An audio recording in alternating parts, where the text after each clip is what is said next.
It's on you, D-Walk. We are live. Oh, hello. Hey, what's going on? Welcome to NXT. We're here to redo a shoot on a special Friday night. Talking about NXT. Then we gonna slide to NXT Evolve. Of course, I got my cool ass. What are you looking for? I got my cool ass team members, people, family, Invisible Man, Invisible Woman.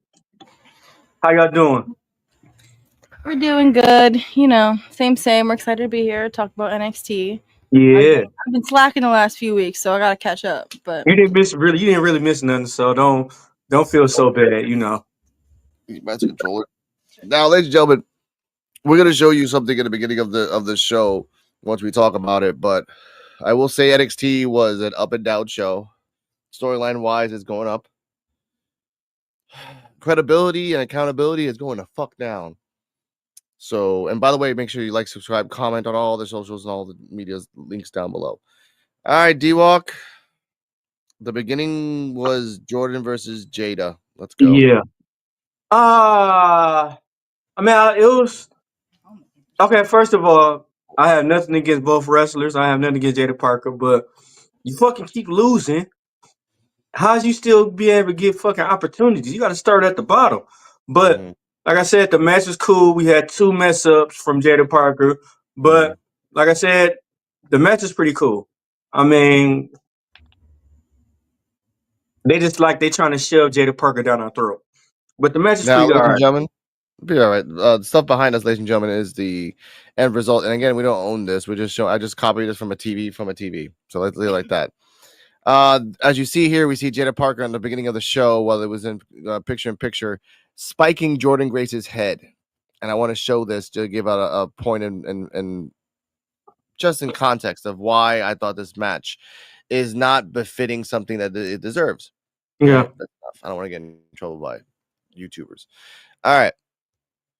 There was 2 botches. Jordan with that, and then Jordan jumping out of the ropes, which again everyone's like, "Oh my god, you shouldn't do that anymore." And she's done that 100 times. She misses once. Frazier did the same thing to Ray Phoenix on Friday, and you see him doing those fucking suicide dives like crazy all the time. Nathan Frazier. So it happens. The fact that no one is talking about Jada Parker. The fact that Jada Parker every match botches. Every single match except for the Lola Vice hardcore match. Yeah. Because you can't really botch a hardcore match. You just fight. Well, that wasn't a botch to me. That was like that could have been like a damn career-ending move. They didn't show that, and I watched the international version where after she spiked her on the head, the ref went directly to her, grabbed her head and her fingers, and like, "Are you okay? Are you okay?" Well, okay. Here's my thoughts. Yes. Just based on history, I have seen a couple botches from Jordan Grace, more so than I've seen from Jada. So, I mean, obviously, a wrestling move involves 2 players. Like, you know, the botch happened. We don't know, you know, whoever was responsible, whatever. But based on the pattern that I'm noticing, the one who's doing the botches is Jordan Grace. So, which makes sense. Like, I feel she's a little bit newer to the ring, right? No. I mean, she was a bodybuilder. Wasn't she a bodybuilder for a long time? Yeah, she was. No, that's her hobby. Yeah. Yeah. But she wrestled. Few people wrestled for Jordan Grace.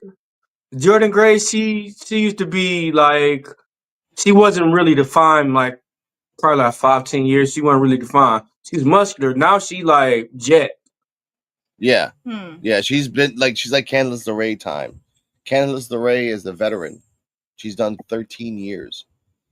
And Jordan Grace is she's in the under 10 but over 5 category of wrestling. That she's under 10 years, where after you hit 10 years you're kind of a veteran because you've been there doing the longest time. But over 5 years that you've done the rounds, she's gone to Japan, Mexico, she's gone around the world. Okay. The difference is that Jada has only been Jada for like about 3 years. Yeah. And she's only been performance center. Just straight up performance center. Development. Yes. Baby, basically. Yeah. trained, molded, sculpted by the ID program. And it makes sense. Like you guys keep saying, I don't know, losses can be orchestrated, but they keep marketing it as like Jade is like a big ticket. So she's whether anyone likes it or not, she's going places. And I mean, she's a talented wrestler. Yeah. Like we kept saying, she needed to like change up her repertoire a little bit, and she has been, I think. I mean, the only thing recently. The only thing that she did differently, like we thought she was gonna do the hypnotic. She called that the hip attack, the hypnotic. She did a blockbuster.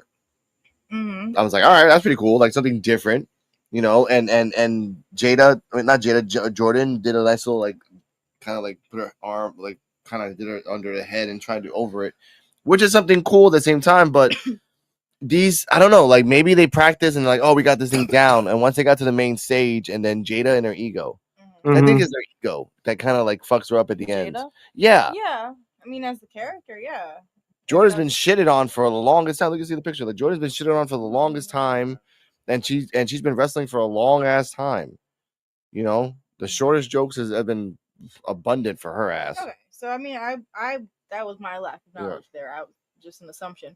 Because I had seen some shit about her, like, being a bodybuilder and how that affected her and, like, how strenuous it is on your body and shit. Yeah. So I just assumed that was her background, and then she went into wrestling recently. Nope. But, okay. Nope. I honestly rather see Last Legend get a push before anybody. Yeah. I mean, we have a lot of, like, heavyweight women wrestlers, and I'm loving that they're getting their time to shine right now. Like, I wasn't on when they had the Zarya and Lash Legend match, but that was like top tier. Like, it was a good show out, and it gave them the chance to come back to it later and show out again. Yeah. Now, Stephanie Vaquer was in commentary, and they kept on trying to ask questions, and she was like lack of English, but at the same time she's being really ambiguous.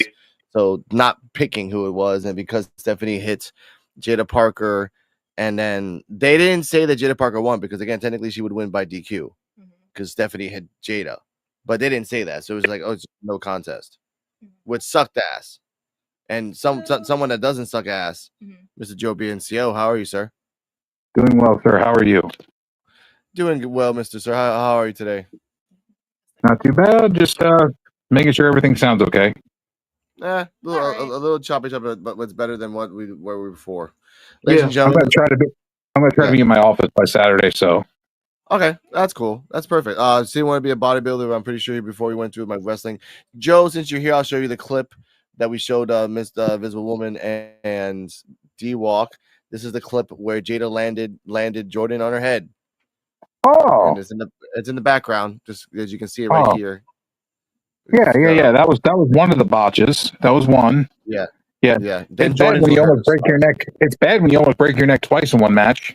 Yeah. Yes. All right. Hashtag meat curtains versus muscles.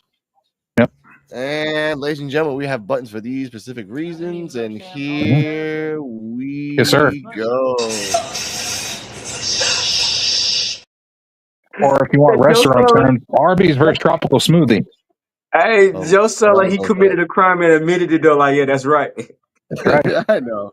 Oh God, but you got Jada where we got the meats, and then you got Jordan Grace where she just muscle upon muscle upon muscle upon. She looked like her steroids are injecting steroids to themselves. Okay, go on, Cardala. Say what you say. Sorry, it's funny you say that, Joe, because the irony is, growing up, there was in fact an Arby's next to a Cold Stone. So wow. My mom would take me to Arby's and then Cold Stone. That was like her routine. Welcome to the world. Yep. Now we were talking. Stone. Yeah, there was a Cold Stone here once here in Puerto Rico. That's gone. But I love Cold Stone. It's a good arm workout. Now I was talking about this, Joe. We were talking about the Jada versus Jordan match. We showed that point, and we talked about Jordan missing the suicide dive, which she has done this 100 times.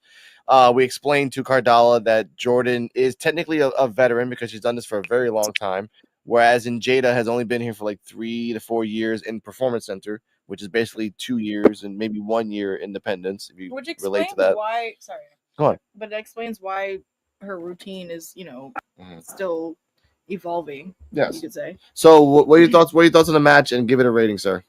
I'm gonna give my rating a C- because it was a good match, but because the botchiness of both people, both, and Stephanie Vacura's commentary that really wasn't a commentary. It was just like her saying a few lines, being mysterious, and that's it. And then the match ended the same exact way as Bianca Belair, Rhea, and Io. That she jumped in at the end and interfered. So your thoughts, Joe, and rating. I'm going to give it the match. I'm going to give the match a D-. D-. You said B or D? D is in dog. D is in dog shit. D is in dog shit. Dog shit, D. You're a veteran, Jordan Grace. Do better. Yep. Do better. Sure. There's no reason you should be botching after all the years you've had in the ring. You should be crisp. And don't be diving to the outside. You're too goddamn big for that shit. You're a fucking powerhouse. Stay goddamn in the ring. Keep your fucking feet on the floor where they need to be. Powerhouse. That's the word I'm looking for. Yeah. But with Jordan Grace, that reminded me. Again, I've been noticing her botches over since she came to NXT. I think it's like sometimes she doesn't know her own strength. Is what it seems. The ring is also a different size than TNA. Oh yeah, slightly smaller. It's not the same. It's not the same size. Yeah, slightly smaller ring. Yeah, a WWE is a 20 by 20. Yeah. Anything else could be a 16, 14, or even 10. 19, 18. 19 and a half, 18. Yeah. And even the inches and feet can vary and change your moveset completely. Because if you train in a 18 by 18 ring, those 2 feet can fuck you up. See, Cardala. Yeah. Yes. I know Cardala's new to the wrestling stuff. But TNA used to have an octagon-shaped ring. Yeah. Oh. That was a mess. It was very different. It was very fresh. It was new. Yeah. And everybody loved it. And then they got rid of it when Hulk Hogan came in. They got rid of it for the 4-sided ring. And Hulk Hogan fucked that up. And everybody was pissed off because the octagon ring was gone. Some people were okay with it. Some were not. There we go. But if you go back and watch old TNA stuff, you'll see they had an octagon ring, and it was very, very cool and different. Yeah. And you see some awesome high flying stuff from the octagon ring. Yeah. Not my favorite, but the fact that because there's an octagon ring, you can't go from one place to do like boom, boom, boom, boom, boom, boom, pinball style. It's a little weird, but I'm gonna say this to Hulk Hogan now because of I have a lot of questions. Number one, how dare you? Yeah. Mark Henry said something similar. Yeah, it went through. It went through. Now, Bleacher Report gave this matchup. Bleacher Report, go on, D-Walk. My Bleacher Report, I give it a D+, but the match would have been better if it would have been a topless pillow fight. Topless pillow fight? What are you going to have? What's that one? Jordan Grace put her... Okay. This is the worst. What are you going to have? Jordan Grace bouncing her pecs around like a bodybuilder? Oh, yeah. She got them Scott Steiner pics. I think she's on the Steiner regiment. You can press those buttons. Well deserved buttons. Mean. I don't like this one. You press the oh my god. That's mean.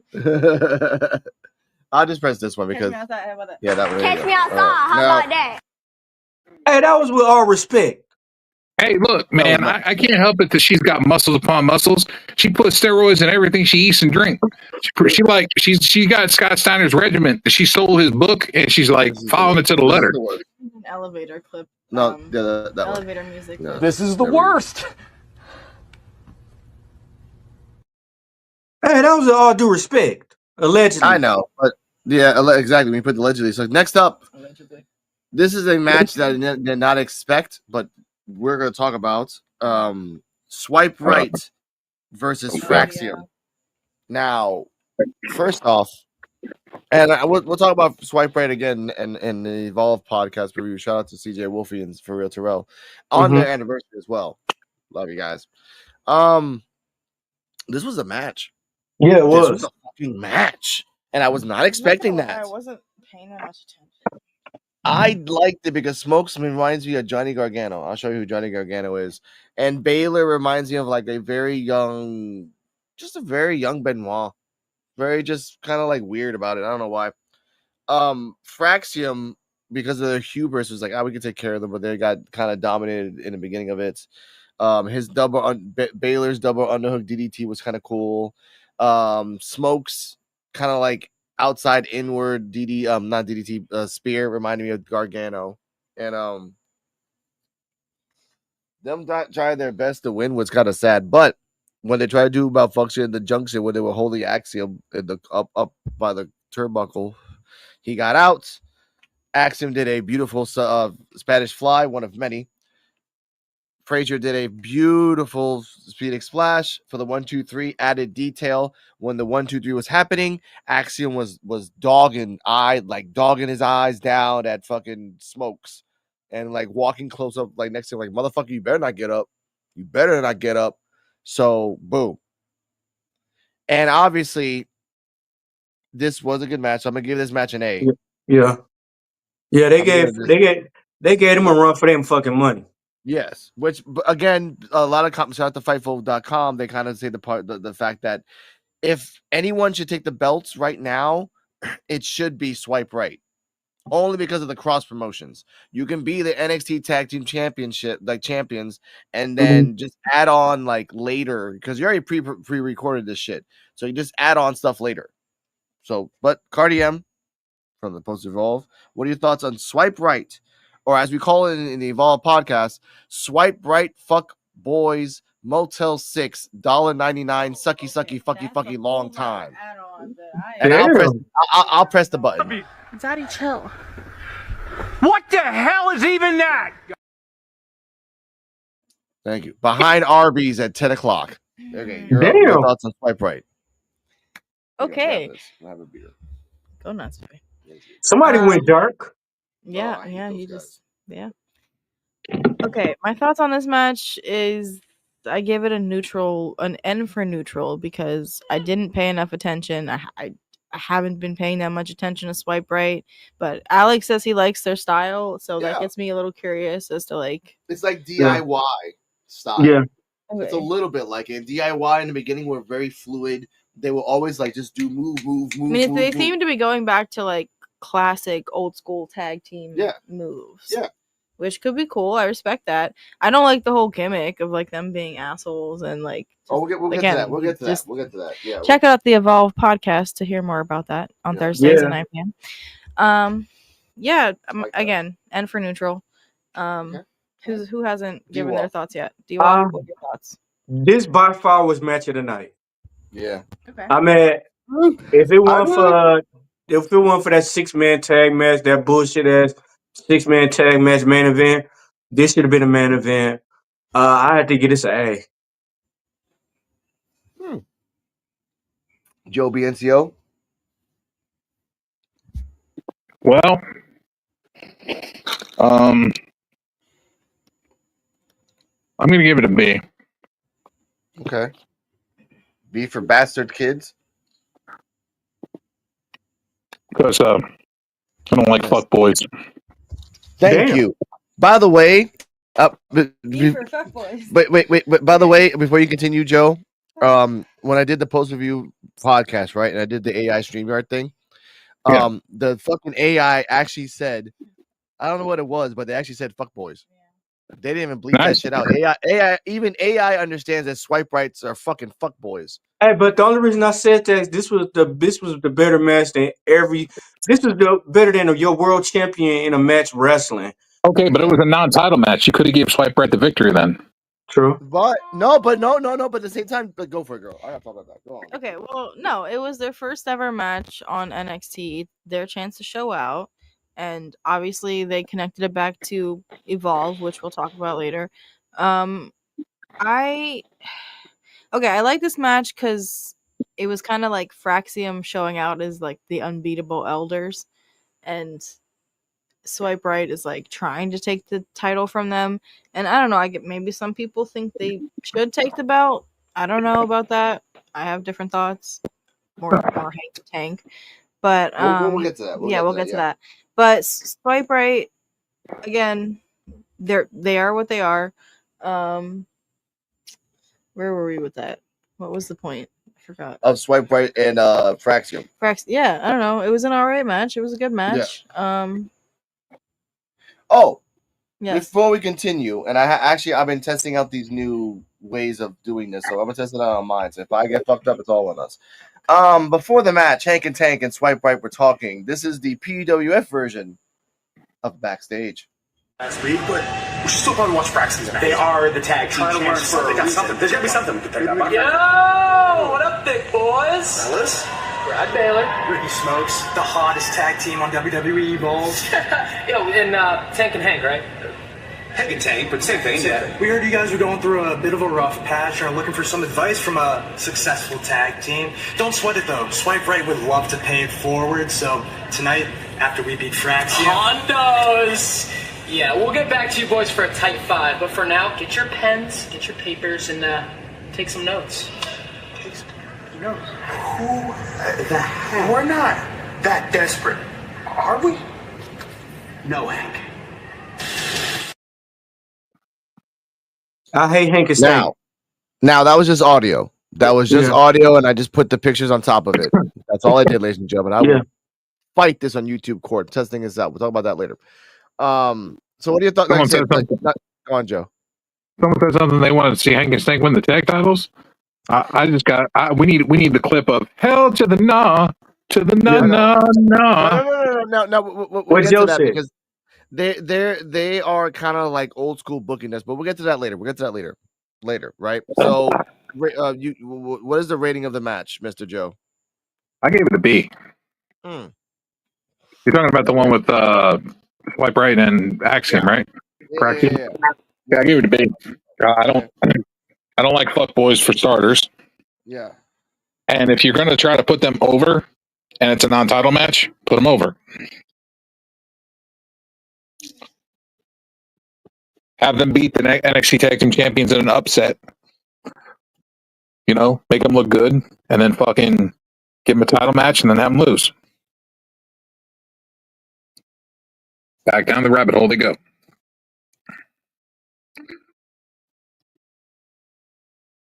Are you muted?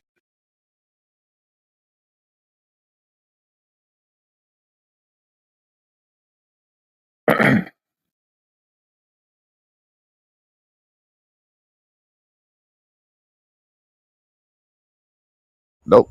There we go. I'm back. Oh, there you go. All right, sorry about that. The thing is about Swipe Right is like, yeah, you're promoting them as a tag team, but even the Bleacher Report is saying it. They don't promote Evolve enough. They don't. They should, but they don't. They talk about it a little bit. They got a couple players in the background, but they don't really do anything as a collective. They don't. They don't, and they need to, because I watch Evolve, and it is a good show if they're connected. And if they would have won against Fraxion, even as roll up, holding the tights, dirty shit, it would have helped them so fucking much, honestly. That's what I'm saying. Like what they should have done was they should have had a botch, like a fuck up between Fraxion, like a missed missile drop kick or something. Yeah. And then Swipe Right capitalizes, rolls up fucking Axiom, since Frazier fucked up and hit him with a drop kick. Rolls up fucking Axiom and hands his hand back to his tag partner, and his tag partner holds his arm back. Old school tag team, dirty shit. True. Get the pin, Now, Bleacher Report gave this a B+. They're fucking blind as balls. Next up. What's next? I think I have it right here. I gave it a lower score than that. I gave it a B. I know. Now, before we get to the next match, we get a backstage between Fatal Influence saying that one of them is going to have a chance to fight Sol Ruka. And Fallon Henley says it should be me. Jasmine Nix is like, you lost, so it should be me. And I guess she said TNA, but they blanked that out. I don't think she's ever said that. Jasmine Nix is like, no, it's going to be me. So next up, Jasmine Nix versus Sol Ruka. Holy shit. Good match. Mm-hmm. Good fucking match. Showing for, if you remember, Jasmine is very like flexible, moving around, sliding in and out, kind of doing some weird, from technical to. What are those comments you had about Jasmine Nix talking shit, Alex? What? You She was like, you You just talk a lot of shit about Jasmine Nix. You know what? This is how I felt after I saw the match. Oh my God. Oh my God. Okay. She's one of them. She's one of those. She came out of the gate and she's like, you're just like, what the fuck? Where the fuck has this been? Yeah, for real. Yeah. I've heard 2 podcasts as of like since episode came out, and they both said it like, where the fuck has this Jasmine Nix been? Where the fuck has she been? Because she's obviously only been in 3 woman tags for like the last fucking year. She's been hiding in the shadows, waiting for her breakout moment. And this was a fucking breakout moment. Her versus Soruka worked. She was very like, she reminded me of Daniel Bryan, a little bit of Perry Saturn, a little bit of fucking this guy that does like, he can do a roll up into a single leg crab. Everyone Storm. James Storm, Tony Storm. Storm. Yeah, a little bit, like a little bit of Storm, like just a little bit of that, right? And even with the interference from Fatal Influence and Zarya just fucked them up, and then Soul with Ruka with the Soul Snatcher for the 1, 2, 3. Straight the fuck up, because it would have been, if Jasmine would have won after seeing this match, I'm like, all right, fine, sign me the fuck up.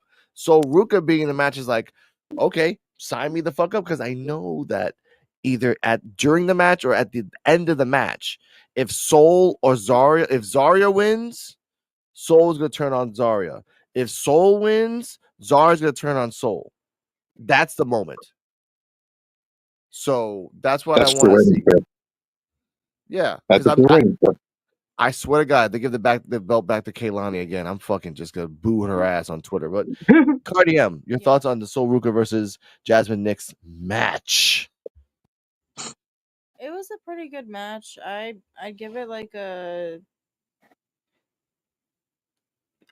I'll be generous and give it an A. I mean, I don't know. You guys. Oh my God. Okay. Oh my God. That was generous. I mean, yeah, it would have been a B, but I like Soul Ruka as a wrestler. I mean, it was pretty like standard performance from her, and we haven't seen her in a while either. No. Same for Jasmine Nix. She was pretty good. Like, I feel like she showed out, and yeah. I loved it. Joe, your thoughts and rating? I'm gonna give it an A. I thought it was a good match. Jasmine Nix really showed out and proved that she belongs, and Soul Ruka is always impressive. Her moving on to the 6-woman ladder match is definitely needed. True. So She far, like the Shelton. She's like the Shelton Benjamin of ladder matches. True. This is the second time she's gonna be in a ladder match, which again, I'm like kind of. Well, that's what I was gonna say. Is so far it's her and Kaylani that are repeats from the last ladder match. Twice, yes. Which is when I started out, by the way. Yes. And who else is in it? Zarya. It's Zarya. JC. No, not J. What the fucking with the culling? Oh, we'll talk about that. That's coming up next. Oh. D-Walk, your thoughts and rating on the match? I gotta agree. I gotta give it an A. Wow, set the bar. Jasmine Nix. You know what? Hey, Yeah. Jasmine Nix showed the fuck out, and Soul Ruka, she always impressed me, man. Like, yeah. I'll take that back. I'll take that Frexium match. Oh, that one match of the night. That was Soul Ruka and Jasmine Nix. Yeah, because it was an awakening for Soul. And you know what? Yeah. This button next week will be for the A's, but this is what the OA's button. There we go. The OA's.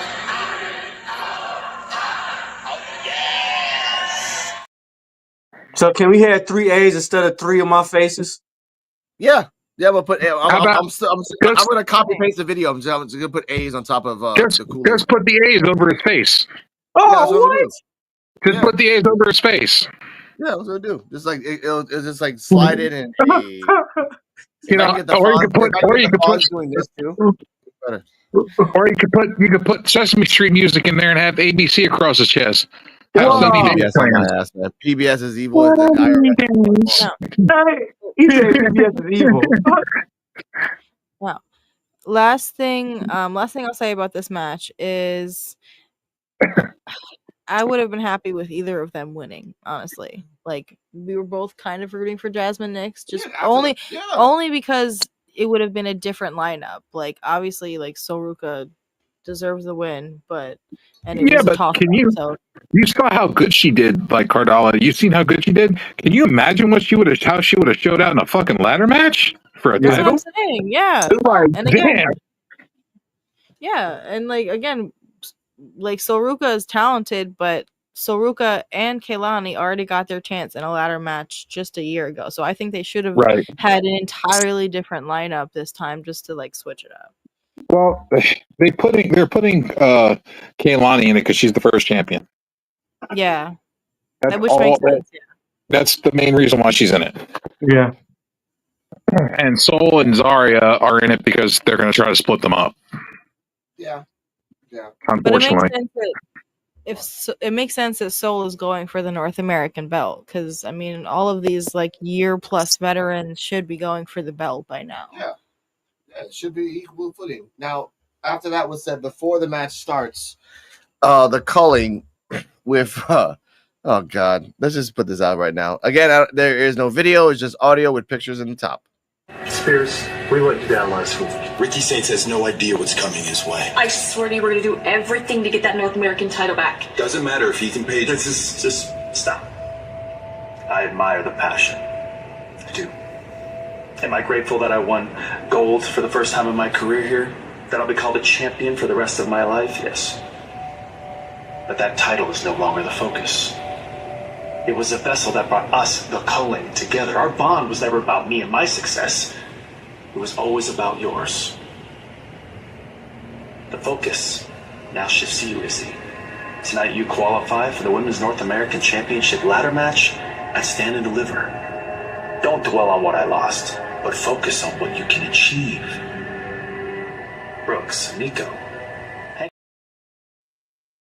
Okay. All right, shout out to Onyx Blade, you sexy bastard. Respectfully, not derogatorily.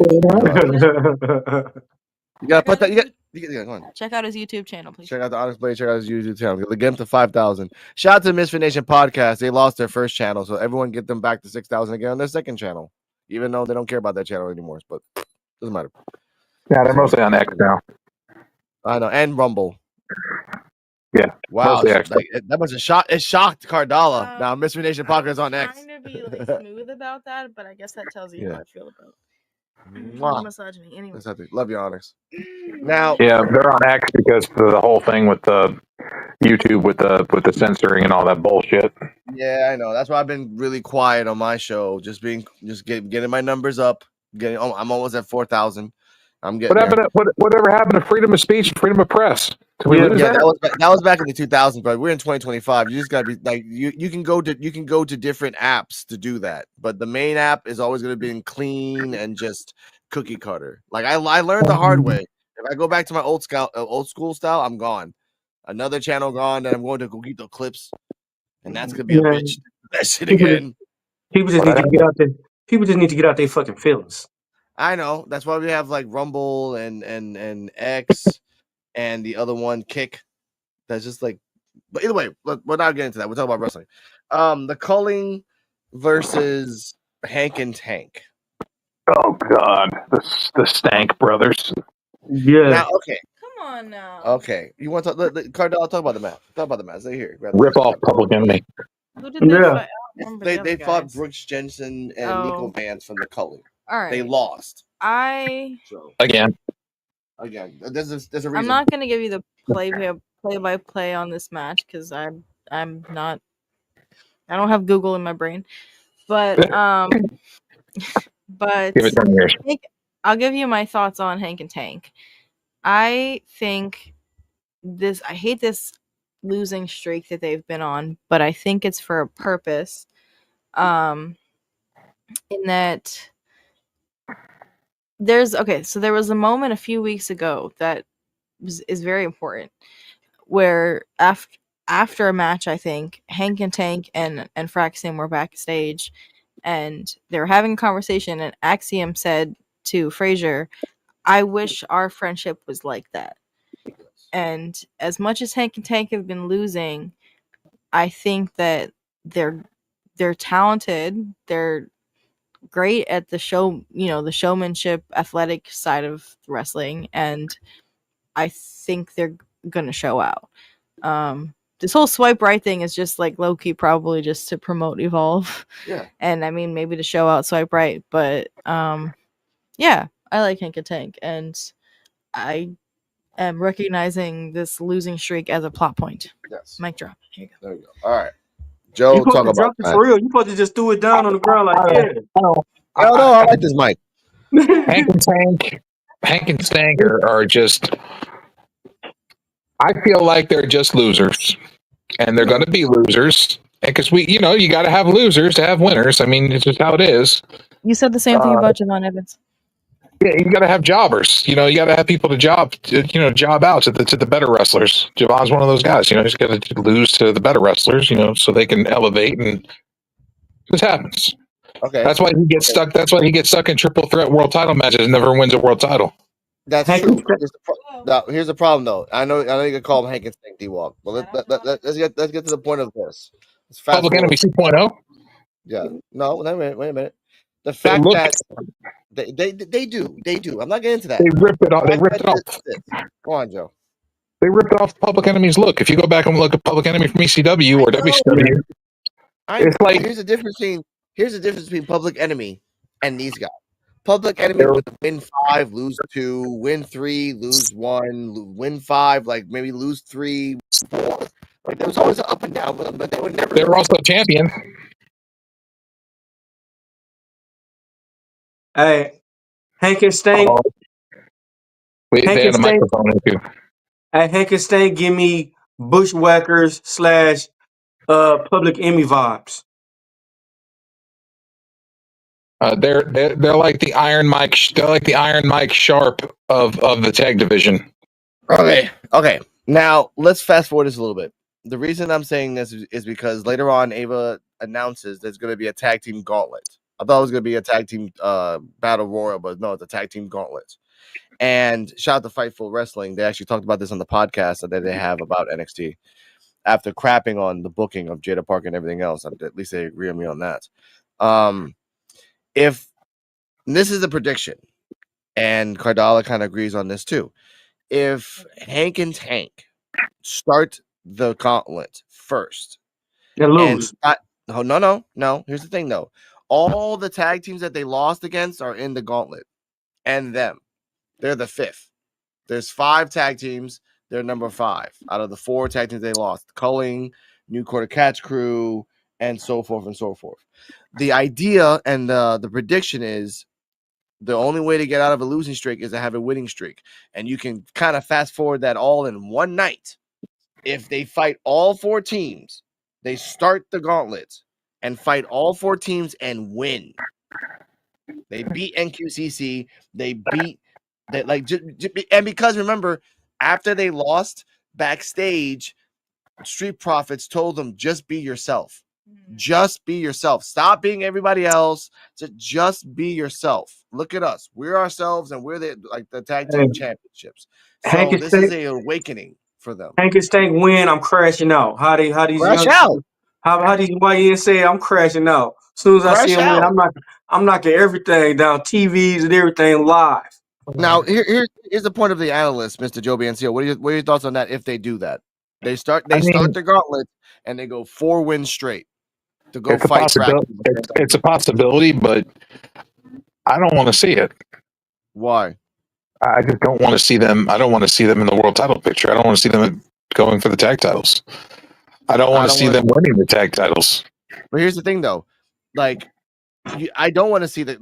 Can you agree or disagree? Do you want to see the Culling against Axiom right now? No, I rather see Josh Briggs and Inamura.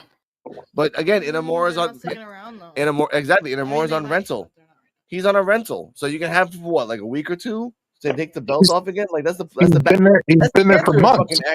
Aphraxium. He's been there for months, though. He's been there for almost a year. Yeah, but he's I think I thought the contract was a year. I thought it was too, but I know for a fact he's on rental. He's going right back to the pro once he goes after he's done with this. But look, We have NQCC, we have the Culling, we have OTM. they have like, not been around ever.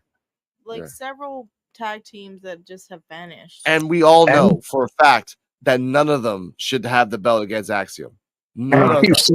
NQCC has talent. They could be the champions. They could. Okay, here that I love that you said that, Joe. That's your own accord by your own words. They could, not that they can. Big difference. They can be the champions if they get something right. They don't have something right They're now. talented. They're talented as all hell. Yeah, sure. They're talented, but they're boring as fuck. I get that, but I mean, they're talented. They have the ring ability, but they don't have the mic work. Exactly. NQCC is missing that. The Culling are just two guys put together that did whatever. Tyreek and Tyson have West, but they're not really there. They got good Timberlands. I'll give them that. Freaking OTM have been gone. They went back to their abuelas and eat some food. OTM is another group I don't want to see ever win a fucking tag title. They could just go away. Exactly. Until they change. Until they obviously change. But here we go back to we go back to Hank and Tank. The reason, like, look, if this was 2015, I can understand why Hank and Tank can lose 4 and no one gives a shit about that. But this is 2024, where if you are on TV 4 weeks in a row, that's a reason. Not, I mean, look, there's also bad reasons, and someone brought this up. So we'll talk about the Chase University in a second right now. You want me to be honest with you? Yeah. I rather see Fraxium lose the tag team titles to the system of TNA. No, they'll never do the whole like cross promotion shit. They might do it with Ethan. They gotta do it eventually. They gotta do it. Not now. Now's the time. Time is now. Speaking of now is now. We have Wesley versus Inamura. And the only reason this happened is because Ricky Saints came out and says, look, blah, blah, blah. I beat Ethan Page's time. And then Wesley came out. Eddie Thorpe came out. Lexus King came out. Eddie Thorpe said to Lexus King, you're just a greedy white man that wants more stuff, which he put the race card. He said the North American Championship is his birthright because he's okay. Everybody's shocked that they let Eddie say that. Yeah, I'm kind of shocked that they took long enough to let him. Like, dude, if you're gonna go down that route, go down the route. You have Booker T. I told you you were gonna do that. Just come on. I told you they were gonna go that road eventually. Yeah, so we shouldn't even got dinged for it. And the casino. Yeah, we shouldn't even got dinged for them. Hey, take our dings back. They played the race card on NXT. And guess what? Because it's the world that we live in, you can't get mad at a Native American for saying something about a white boy. Hey, who writing this? Hulk Hogan? No, but that's the world is. But we get to now. No, after everything was happening, they grab the belts. Let's just get to this. We're gonna get to a whole nother show. After they try to grab the belt, everyone like, it's my belt. No, it's my belt. Wesley versus Inamura. Interference from Tyson Tyreek. Josh Briggs tried to do his best, but Inamura lost. Wesley won. Let's just leave it like that. Rating? Anybody? Can I just say I'm tired of seeing Garrett Coleman Jr.? There we go. Okay, I got the button for that. Oh, no. You got a Garrett Coleman button? What you talking about, Wills? No, I wish, but no. Here you go. What you talking about, Joe? I have a lot of questions. Number one, how dare you? I want an AI generated Wesley saying with his hair the way it is saying, "What you talking about, Willis?" Yeah, we're gonna get copyrighted by so many people at that point. I will say this match was boring. It was okay though. I liked Inamura's style, but it was like, because we know that Wesley was gonna win. They're on a streak. Yeah. Cardi M just like threw dragon fire. No, what was your thoughts on the match? What? No. What, the Hank and Tank match? No, Wesley versus Inamura. Wesley versus Inamura. I don't know. I guess maybe I wasn't paying that much attention to this match. I mean, no. I guess I'd give it like a solid B. Okay. I mean, okay. I liked Wesley. I like Wesley as a wrestler. But yeah, his whole character shift was switch things up. But Inamura's talented, and yeah, I don't know. It's a good match. Oh, here's a comment. Didn't Heath Slater on Christian said something along the lines of they keeping us black men down on TV this on time? Yeah, Christian could have said that because Christian liked that type of things. But either way, thank you for that joke. Christian says some funny shit sometimes. Yeah, Wesley or Inamura, D-Walk, your thoughts? I get this fucking match a fucking a nap. An F. I don't know what an F is. But No, he said a nap. A nap. Oh, a nap. A nap. Oh, a nap. I was like, that's like weird. Yeah, Thing. Okay, give it a nap. Go. Speaking of a weird nap, Izzy Dame versus Ren Sinclair for the qualifier. This one. No, they okay. I Alex, can't. Alex's wish. homegirl. Yeah. Huh? They keep shitting on Alex's homegirl. No, here's the thing though. We talk about botches, right? We talk about botches. And I know Botchamania and shout out to Promo Joe, they're gonna clip that shit. And Ren Sinclair was really good. Ren Sinclair did her things, her suplexes, her double underhook. She tried to do a double underhook butterfly suplex. Izzy Dame was just doing a lot of kicks, a lot of like butterfly kicks and big boots, kind of like a white version of Jade Cargill. Kind of weirdly enough. In the end, she did the sky high. The same move. Remember Keanu Carver did that guy Tro London? Yeah. He did the power bomb up in the air and kind of slammed his ass down.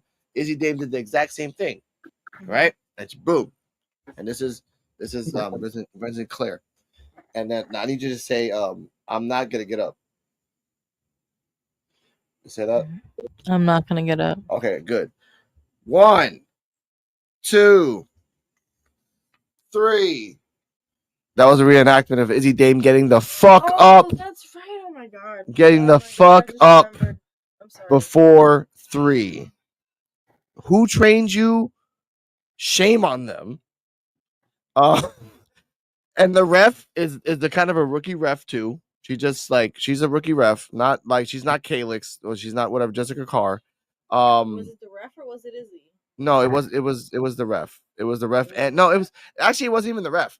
It was actually all Izzy. Joe, your thoughts on the match? Go ahead, Joe. Yeah, I don't know why. I don't know why these two were in it. I know Ren's decent and all, but like they should have had someone more relevant to be in this match to be qualifying for a 6-woman ladder match. They have plenty of better women they could have put in there. They could have put Thea Hale in there. We're not there yet. We're not there yet. We're not there yet, ladies and gentlemen. We'll get to that point later on. We'll get to that point. No, I'm just saying. But we don't know the last 2 women. We don't know. There's no predictions. There's no dirt sheets. There's 2 women left, and to add the little spice to the meat. They said there is no 4 women, like, because every time all the women that got defeated, they have one more chance to get back into the thing. Yeah, said that there is no 4-way to get back into the thing. So whoever loses. One time, gone. Roxanne's gone. She's out. Roxanne's gone. Lash is gone. Everyone that lost is gone. Okay. Here's my thoughts on all the ones that lost so far. Roxanne, I don't know why she would be going for the North American belt. Yeah, if she was the NXT champion for so long. Like, yeah, it's beneath her. Mm-hmm. For the same reason Ethan Page is doing it. He needs a job. Ego? Yeah. To win all the belts. To win all the belts, say you won them all. Yeah, like a collection. But that's an Ethan thing. That's the guy who's been again ego. Yeah, that's an ego indie guy. But Roxanne's a developmental. Roxanne Perez is ego too. But developmental ego. Imagine if like Ethan and Roxanne teamed up as like the ego team or something. But no, okay. Lash, I think that I'm curious what the storyline is going to be for her, for the Metaphor girls, and where they're going to go, like individually and as a tag team. So Ruka and Zarya, like, they're in it. He predicted that they were both going to be in it, and he was right. So obviously they're going to have to fight each other. I predict that Jakara Jackson will be one of the last women to make it into the tournament. I think so as well. I think she'll be number 5. So number 6. the sixth woman that we don't know who it is. I pray to the wrestling gods, Mr. Cornette and Mr. Val Venus. I'm kidding. Give me Thea Hale. There's no one else that needs to be in it. No one else needs to be in this fucking match anymore. Okay, there's a lot of other women that could be in it, but haven't really been going for the belt recently, like the Tatum Paxley trio. Tatum Paxley, no, they can't. She's in TNA. Okay. Tatum Paxley, Gigi Dolan, Lola Vice, same with Lola Vice. She's doing her own thing. Oh God, I hope Lola Vice is in this. And Jada Parker, she's going for the NXT belt. Yeah. Jordan Grace is also kind of going for the NXT belt, unless she decides to shift focus. Oh, so she could be the last one. No. Here's the thing, though. They kind of at the end of the match of Jada versus Jordan. I forgot to say this, ladies and gentlemen. They're all fighting each other. Then Julia comes out and betrays Stephanie. Does her? She dropped everybody. She dropped everybody. Everybody. And Jordan and Jada were outside all shocked. That was good. Then Ava went to Stephanie and said, "Hey, you told me who you want to pick for the match." She said, "I want all of them." So it's a 4-way match.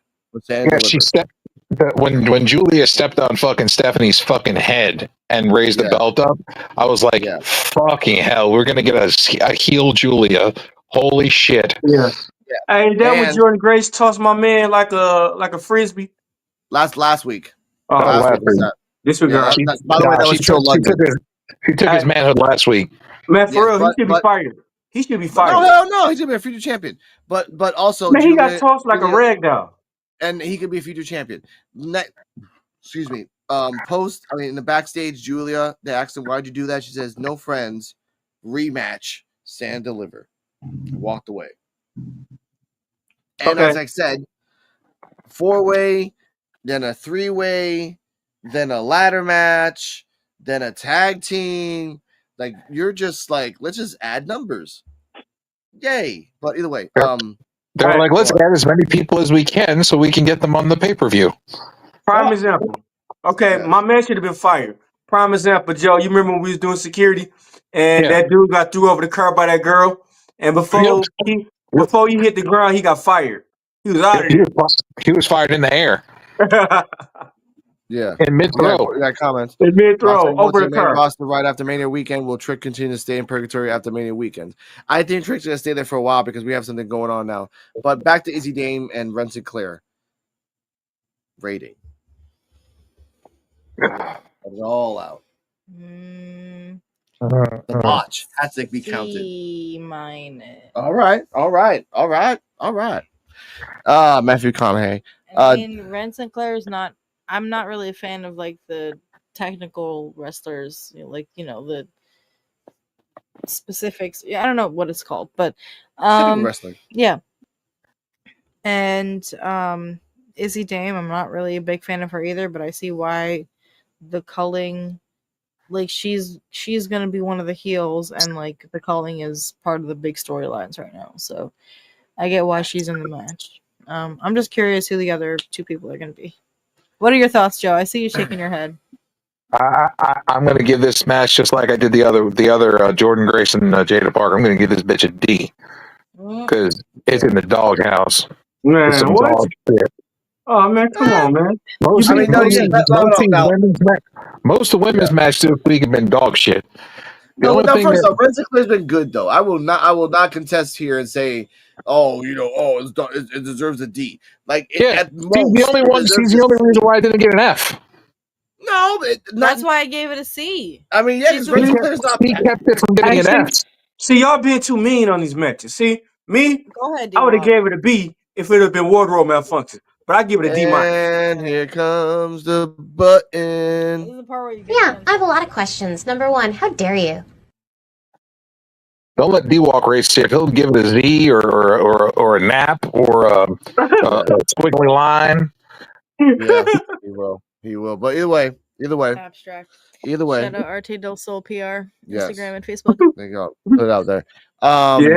ARTDELSOL Instagram. Here we go. Next up, we have Obafemi and Trick backstage and all that other shit. But I want to talk about, like I said, Ava's the tag team. We talked about that. We talked about that there is no 4-way for the redemption for the losers. So I like that. So we're thinking Jakara Jackson.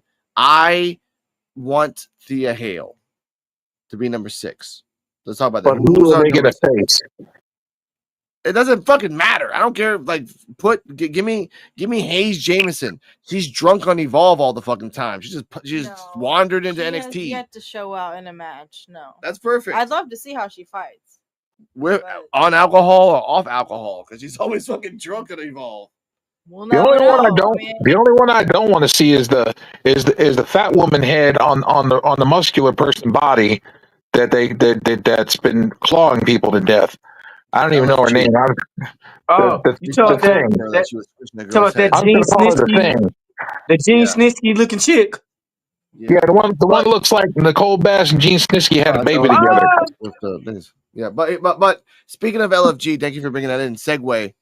Shiloh was walking and was about to say something, and then Jada's like, "Oh man, excuse me, my bad. Yo, man, what's next?" So first off, poor Shiloh, he was just gonna talk, and that means they're giving him a lot of confidence to be on NXT.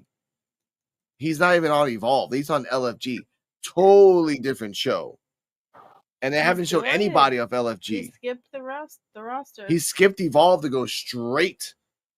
So I like that. So we might see Shiloh in the future. I mean, to be fair, we haven't been watching LFG, so no. But from that one clip, and knowing that Undertaker is grooming him and Booker T is grooming him, and all these things, they know that there's a Bray Wyatt. By the way, Joe, I've always said this. Shiloh reminds me of a young Bray Wyatt of 2016-17. Shiloh's that gap tooth motherfucker, right? Yeah. It's Roxanne's girl, Roxanne's boyfriend. Yeah, I saw you rolling your eyes. Again, I'm looking at these reactions.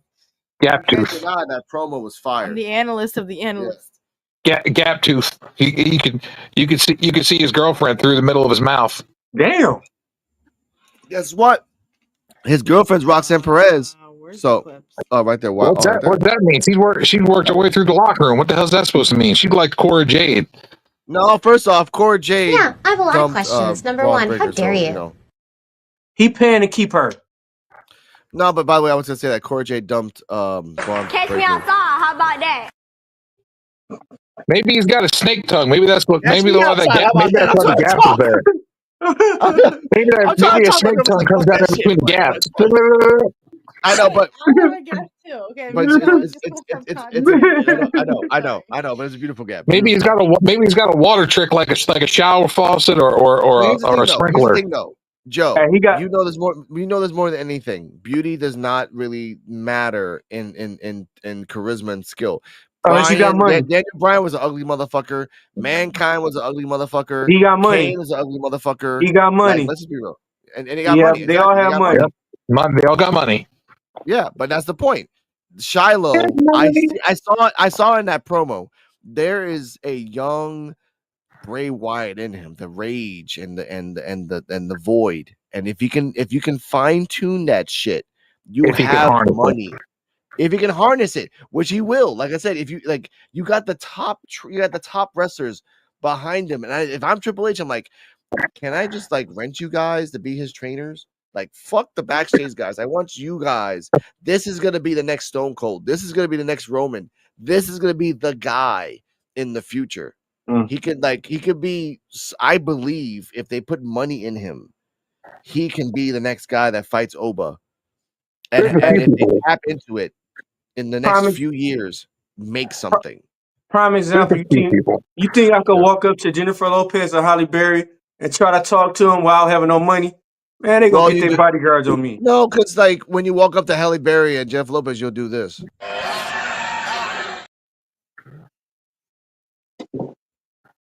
You almost made me spill my water out. This quality H2O. That's all. You walk up and say you're young, you got no kids, never been married, and you're ready to go. And they'll be all for it because they'll be like, damn, he's 40-something years old, no kids, never married. That's a keeper right there. Damn. Yeah. Or they say this. You unclicked it. Yeah, you unclicked it. This is the worst. There you go. For Lopez with big ass teeth. Either way, let's get to the main event. Dark State versus Oba, Trick, and Javon. Now, the MVP of the whole match was just Sugar. So let's just talk about Sugar versus everybody else. That was the one guy that was like really short. He had one sleeve singlet. He kept moving the fuck around the whole fucking match. Like he beat up Javon. He beat up fucking Trick. No one really beat up Oba, which I did like that. Trick beat up Oba. Yeah, Trick beat up Oba. Yeah, it's kind of stupid. Trick beat up Oba. Javon's like, what the fuck, guys? Yeah, Trick beat Chet Oba, knocked him out of the ring over the top rope with a clothesline. Javon's on top rope, like, what the fuck, y'all? Yeah, y'all are teammates. Y'all can't be fighting. And Javon got beat up by Dark State. Dark State did like the supported power bomb, which like Sugar jumped in, and I think Sugar was trying to do like an elbow drop while the power bomb was going down. So like while he was up in the air, he kind of jumped in between the guys, like in between, so like, did something. I don't know what it was, but they'll explain that later. They won, and that finished the show with them being tall. I'm not gonna talk about. Hold up a second, Joe. I'm not gonna talk about Deion Lennox being boring as fuck, because even without the glasses, he's boring as fuck. I'm not gonna talk about Cutler James being a boring motherfucker. Not that great. Let's fucking talk about Sugar. Let's go. I was going to say that the most entertaining and the most entertaining part of the match and the best part of the match was the ring bell, because eventually the match ended and we got over that shit and got past it so we can end the goddamn show, because I was tired of that shit from the bell ringing. Mm-hmm. That shit was terrible. Fucking horrible main event. For one, it didn't make no sense. For two, it didn't make no sense, and for three, I was trying to take a nap, and the match was so goddamn boring, I couldn't even go to sleep. Wow. NXT coming up on Tuesday. They better bring some fucking fire. Because we're leading into Stand and Deliver, and if they don't bring fire on this episode, I don't know what the fuck's next, man. This is gonna be terrible. Go on. Go ahead. Go on, Cordella. I think we're just Raw and SmackDown already. Man, WrestleMania night 1 and night 2 are already 19 hours. That's not included Stand and Deliver. 18 hours. They actually 18. 18 hours. Yeah, but then you got 3 to 4 hours of Stand and Deliver too. We got 9 hours chilling in the house. 9 hours chilling in the house, baby. We're gonna watch WrestleMania for 9 hours on Peacock. Yeah, we got Saturday. We got Stand and Deliver starting at 1 p.m. Yep. Then right after that, WrestleMania night 1, and then the next night, WrestleMania night 2. Day drunk. We got SmackDown Friday. We got WrestleMania and Stand and Deliver Saturday, and then we got WrestleMania night 2 Sunday. Yep. And then we so that's like 20-some hours. The Raw after Mania is going to be just as big. And then NXT after WrestleMania, which is going to be big as well. So we got like 20-something hours, 22, 23 something hours. Oh, no, I got you here. 18 hours plus 4 hours is 22, plus 2.5 hours is 24 and a half. Plus NXT is an hour and a half. 26 hours. Yeah, and 3 hours for SmackDown. And 3 hours of SmackDown. 29 hours. Yeah. We don't do that. I wish we were the BX Sports Today Network, and then we can have people do that for us. God, man. Either way, I give this match. I know, but I give this match a B- because of Sugar. Good storyline. We don't know who the leader of Dark State is. But Joe and D-Walk, you tend to forget when the Shield were doing their thing in the beginning. This is what they did. They just like went around, did some stupid matches, and then won at the end. That's all it was. Because every team that went against the Shield were always like mixed together as like, oh, I hate you and you hate me, but let's get together for this one match. And they would fuck around and lose. But we didn't know who they was though. We know who all these wrestlers is. They was getting their ass whipped before they got involved. To me, if I grade this match, it's the drive off a cliff. But guess what? Seth Rollins, Dean Ambrose, Roman Reigns, before they became the Shield, were getting their asses beat anyway, except for Roman Reigns. But other than that, like Seth Rollins won a championship, but he lost the championship. Dean Ambrose was just in NXT, just doing stupid shit, and Roman Reigns was hot shotted to the fucking. But they were champions though. But they was champions. What happened to these guys? Dean Ambrose and Roman Reigns was never an NXT champion. Let's be real. Seth Rollins was the only one. I have good NXT history, sir. Well, they fucked shit up there. How about that? Dean Ambrose were only there for a cup of coffee. Now, but that's what I mean. Like Roman Reigns and Dean Ambrose weren't there that long, so therefore that shouldn't count. But these guys are NXT talent who are gonna be there for a while. That for the one time ever, they're making their brand in NXT and they're doing it slow. The same way the Shield did it in Raw and in SmackDown. For years, they did that shit in 2013, 14, 15, 16. It was boring as fuck after a while. No matter how many combinations of teams they made, no one ever won. The only people that stood up to them was the Wyatt family and Daniel Bryan by himself. Big Show? That's That was it. just the Cody Rhodes? No, well, and the Rhodes brothers for one. That's it. That's still a win. A win is a win. We haven't talked about the end of the show though. That was the end of the show. Dark State won. What was the end of the show? After Dark State won, Stacks came up on the screen and challenged Dark State to a parking lot brawl next week if they got the balls. Which they do. Which then they'll switch it up for Dion, Sugar, and then the other one. They finna do them like Retribution. Yeah. No. God, no. Hey, Retribution stuck. But, okay. Cardi M, who wins in the street fight? Dark State or the family? Hopefully, I'm gonna say the family, but if there's like cracks in the trust, then Dark State, because you made a good prediction that you think Stacks might be the one secretly running Dark State. I think it is because you'll see it in this match if it's 3-on-3, so it's gonna be the Dawn, Luca, and Stacks versus any one of the three. Because there's no women in Dark State, so they can if Rizzo's out, so it has to be a 3-on-3. And you notice that Stacks is the one that made the challenge. Yeah, and I was like, "What the hell are you doing?" But either way, I did like that. My prediction: Dark State wins, and there's a little bit more cracks because we're not at Stand and Deliver yet. Not yet. There's going to be something that happens at Stand and Deliver, or the NXT after WrestleMania that Stacks is going to just I'm out. And then betrays the family and does his own thing with Dark State, or betrays the Dawn and the Dawn separates from the family. That's the only two reasons that they're doing this whole little trust thing. That's the reason they're doing the whole fucking Hank and Tank 4 losses thing. Storyline doesn't make sense. By the way, someone brought up a good point. When you destroy Chase University and Riley Osborne is showing his legs on Evolve, and Duke Hudson is fired, and Thea Hale is getting fat in fucking catering, and Mr. Chase, I don't know if she's getting fat, but you know what I mean, eating catering, just that's the expression. You're getting fat in catering. Yeah. And Mr. Chase is doing a whole little like I'm depressed storyline hanging out with frat boys. You wasted all this whole group for a talent that never went anywhere called talent. They make Chase look like that one uncle that don't want to be around that always want to hang around the nephews and everything when they go and party and drink. Maybe Chase University wants to be split up. No, because guess what? Rich Holland did all that shit to be the most dominant guy to lose to Ricky Starks. To lose. Well, that makes sense. Clean.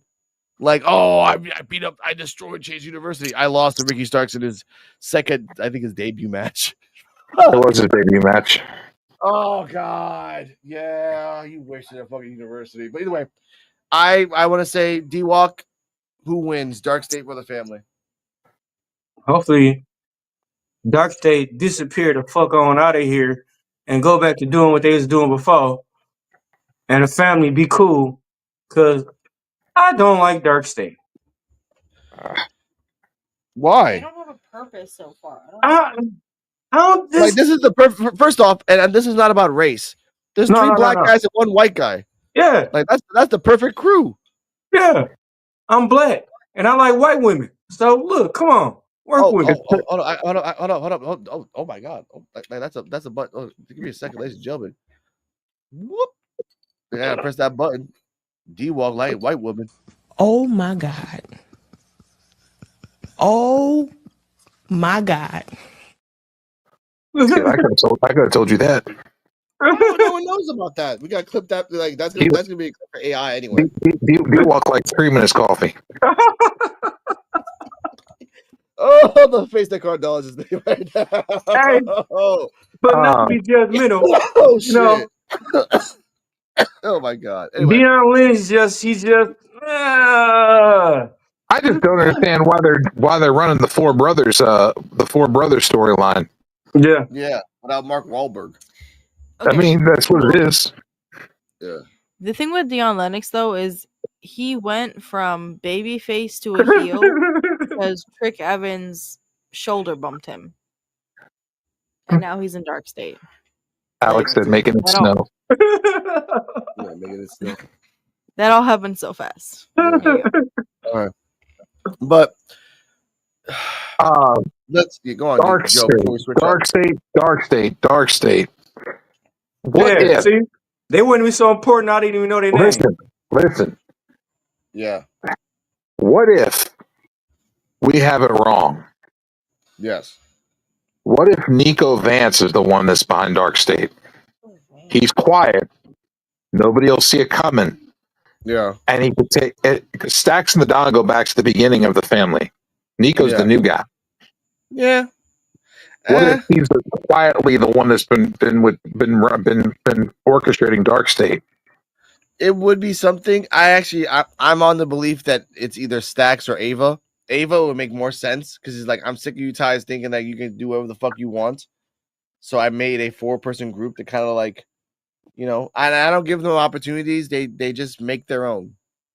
They're just like my 4 war dogs doing whatever the fuck I want, and I have no accountability whatsoever because they just know that the kind of like maintain the peace when chaos erupts. Which what's happening between Trick and Oba and Javon is chaos right now, and I wish there was equality in wrestling when Ava's like, I want to do a 4-woman group of just 4 crazy ass motherfuckers. Not even a 4-woman group, just a 3-woman group of crazy motherfucking women, just like I was predicting would have been Jada Parker, Lola Vice, and Kaylani, but haven't done that yet. No, they're not, because guess what?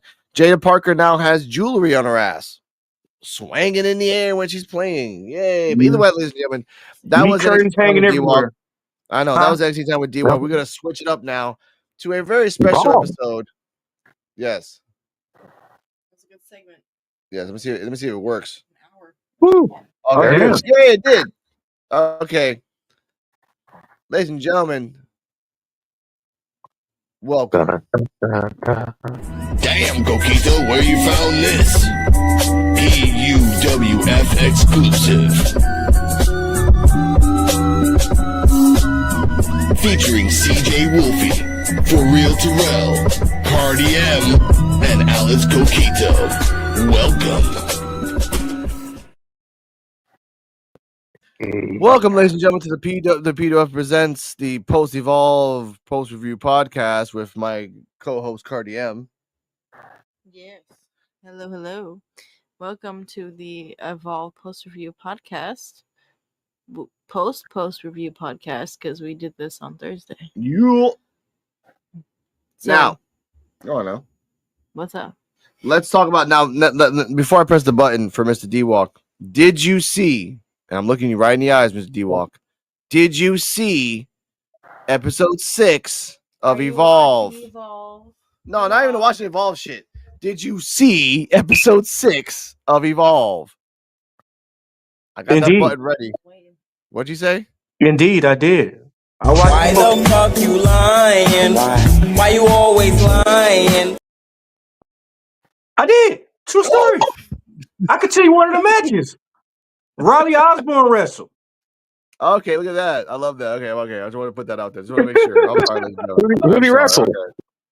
He actually he wrestled. I got you. He wrestled Javier Bernal. See, I can't name his name out. Just know he's Mexican. All right. It was okay. First he match. He looks like what? The white guy versus the Mexican guy. But by the way, ladies and gentlemen, Riley Osborne and Javier Bernal both lost a match on Evolve, so this was their redemption match to win something.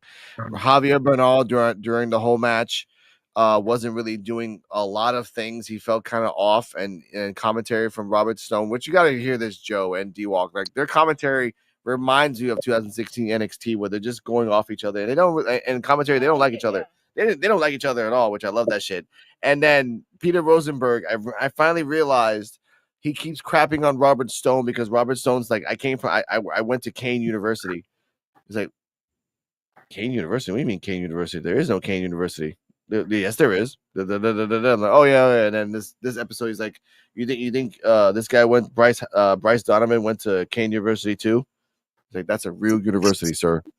So I'm like, okay, yeah, sure, whatever you say. But this was a high flyer versus a really sad kicking match. Javier Bernal lost.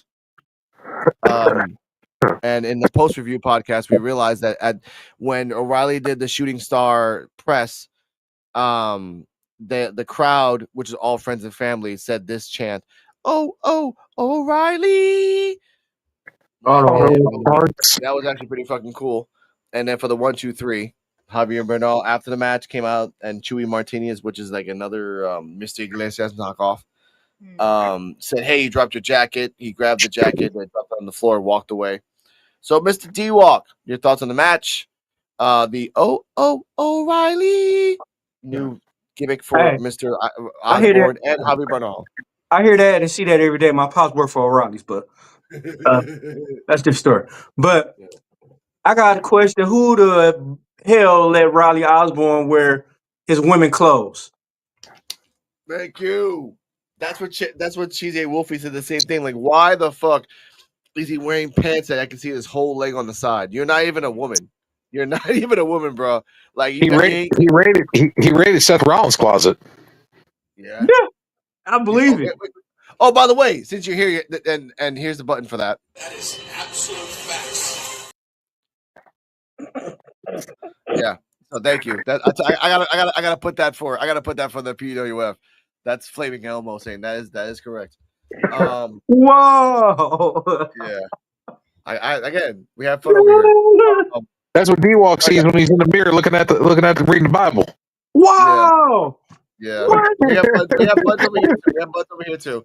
I told you that in confidence. I know, and then D-Walk is telling this to Joe.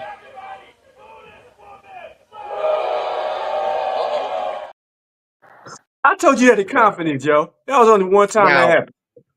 Cardi, okay, but first off, back to the match. Riley, Javier, D-Walk, your thoughts, rating. It was all right. Besides what he had on, I got to give it a C now for what he had on. C minus. Okay, Joe. I'm gonna give it a C for clear because his pants, he barely had anything there. It was terrible. All right, I get that. Cardi, thoughts and rating, which you already talked about yesterday. So. Yeah, I mean, I don't know. This match wasn't that memorable. I don't know what storyline they had going on or what was going on with the two. When I was a kid, I thought O'Reilly was a restaurant because it sounds like an ad for what I got. O'Reilly's an auto parts store. I got okay. That's why when D-Walk said his dad worked there, I was like, his dad must be Black Irish. Yeah. 1% Irish. I don't have that button, but I have this button. I'm sorry, D-Walk. This is all I got. There we go.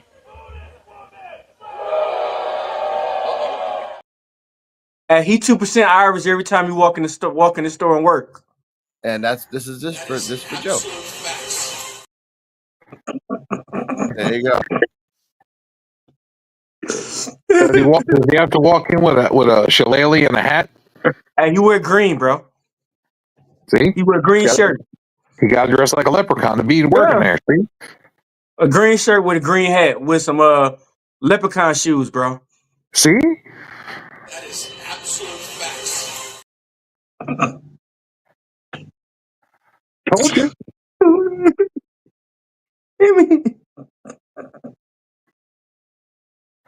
We can't hear you.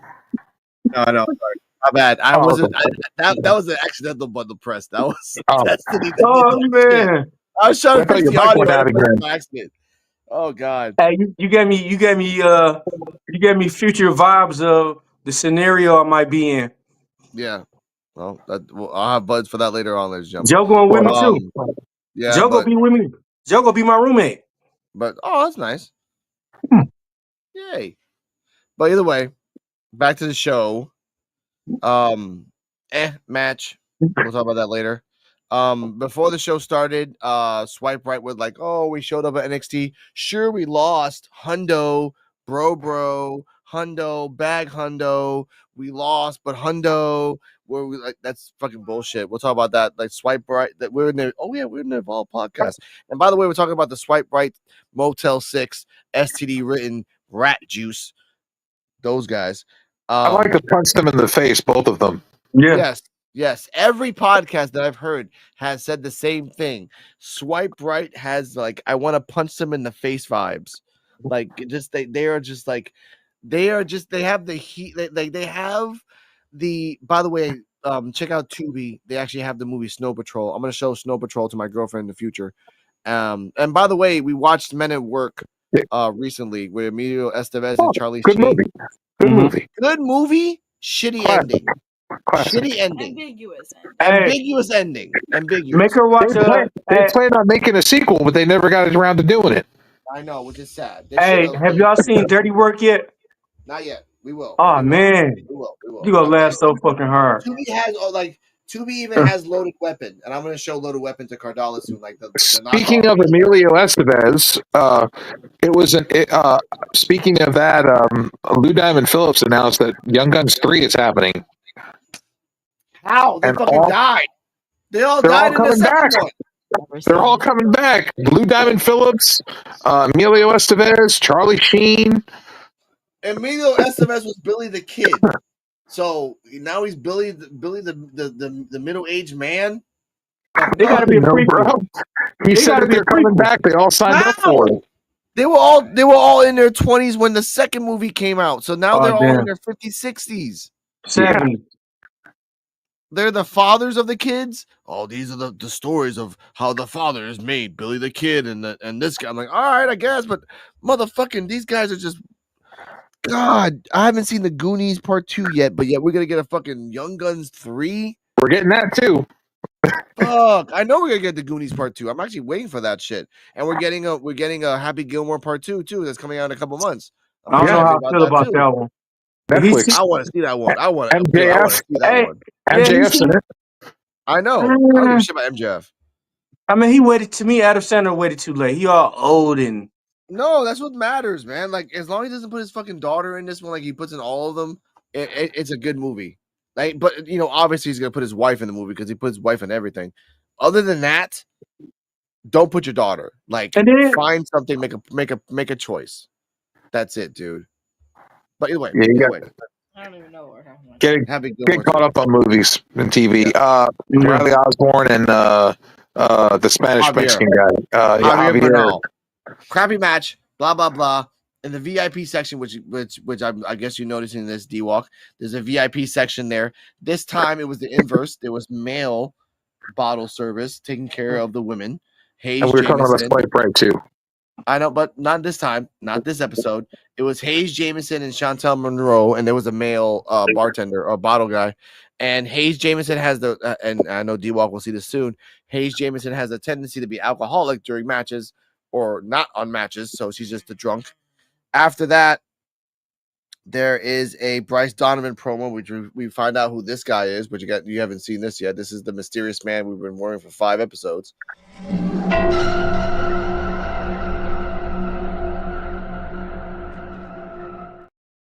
He give me heavy metal vibes.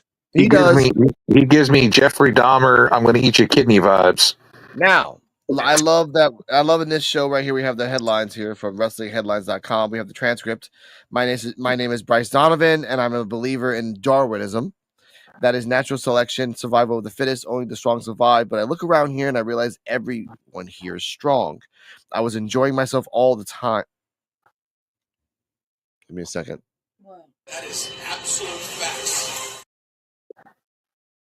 Had friends, I just didn't. It sounded fucked up. Had friends, I just didn't go anywhere. That's not where I want to be. This is where I want to be in an environment like that. How does someone survive? You have to adapt. You have to figure out the things you can exploit. You need to change. You need to evolve. That's what I'm here to do. Second match, Draco Knox versus Bryce Donovan.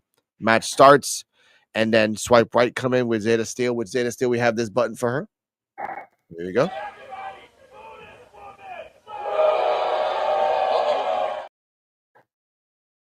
Damn, I thought So she we have had her that own button.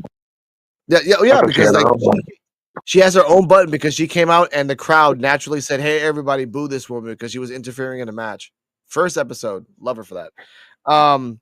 Then it became Stevie Turner, who's the GM of Evolved, came out and said, "Hey, 4-on-4 tag match, let's go." Bryce Donovan, Drake, what's his name?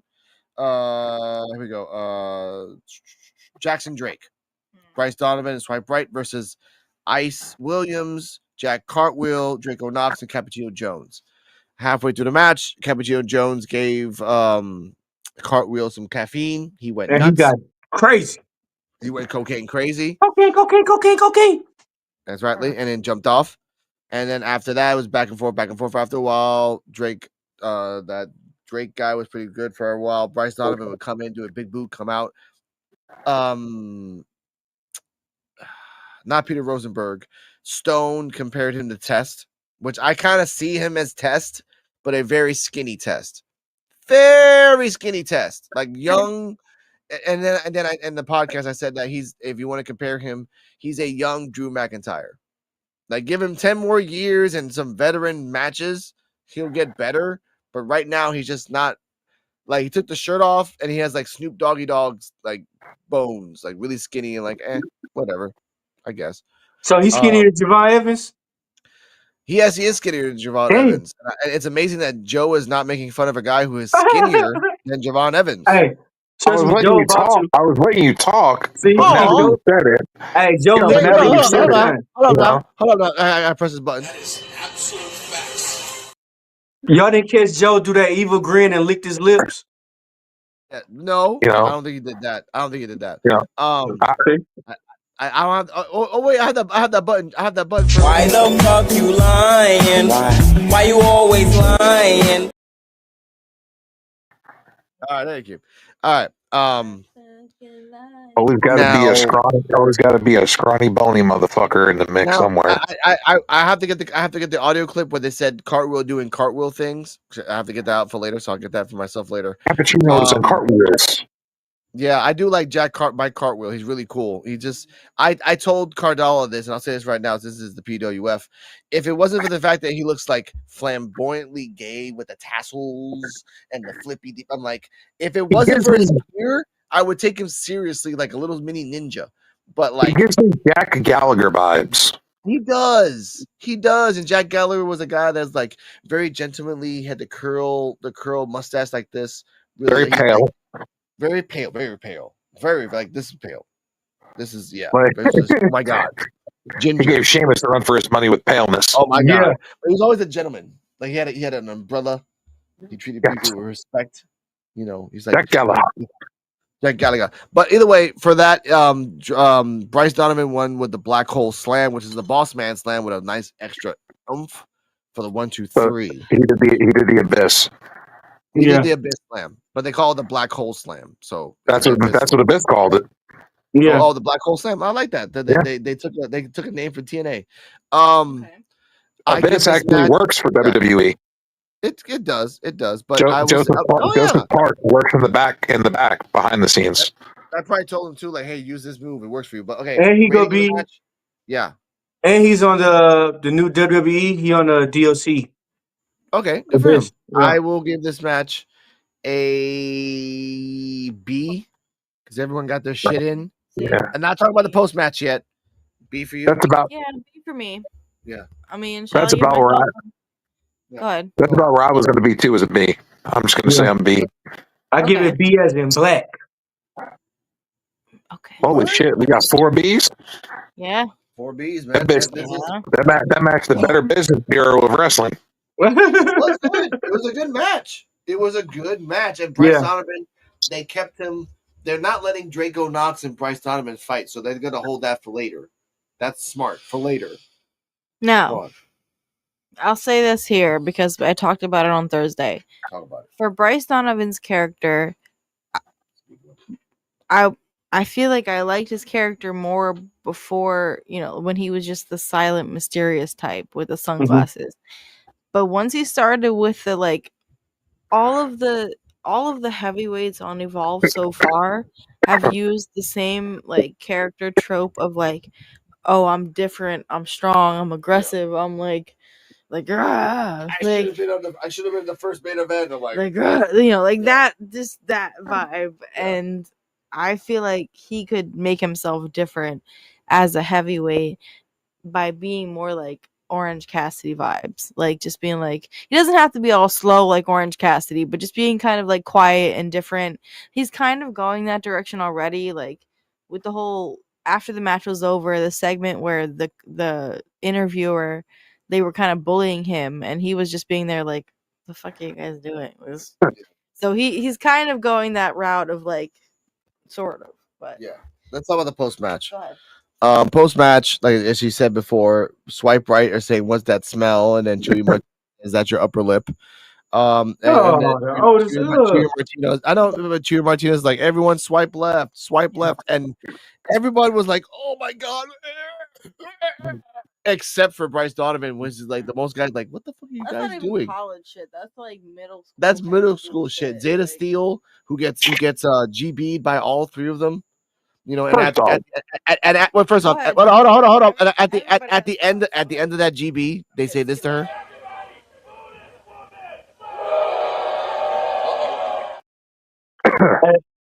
First of all, I gotta say I like Pretty Deadly more than I like these douchebags. First off, why the fuck you lying? Why you always lying? And no, they don't look like me. Yes, it does. You like these guys. It does look like you. I didn't say that. He did. And first off, you're treating me like I'm an Asian. First off, what? Man, so black, the only time you could see him was when he's smiling. I'm not that black. Oh my god. Oh my god.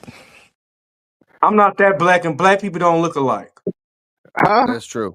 I'm not that black, and all black people don't look alike. Don't treat me like I'm an Asian. That's right. I'm just saying. Look, I ain't saying nothing about that. Okay, I just said you look like the man. I can't help that. Let's go ahead and talk about. I don't have those buttons. Talk about this. Let's get back. Who the fuck? First off, yes. Who the fuck named Chewy Martinez? Who gave him that name? A Mexican. A Mexican gave me that name. Whoever the fuck gave him that name needs to be shot and fired. Chewy Martinez. Sound like a goddamn Mexican candy bar. He needs to get the hell out of here with that shit. Then you fix his name. That's first. Second of all, what? Hold on. What's his name? Is it spelled Chewy? No, Chuey. Well, it's still spelled Chewy, so somebody that's even worse. Yeah. That's typical way a Mexican would spell it. That's almost like Chulo Martinez.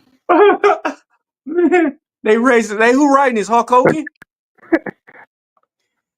Close enough. Shawn Michaels and Triple H. I'm gonna do my research. God damn it!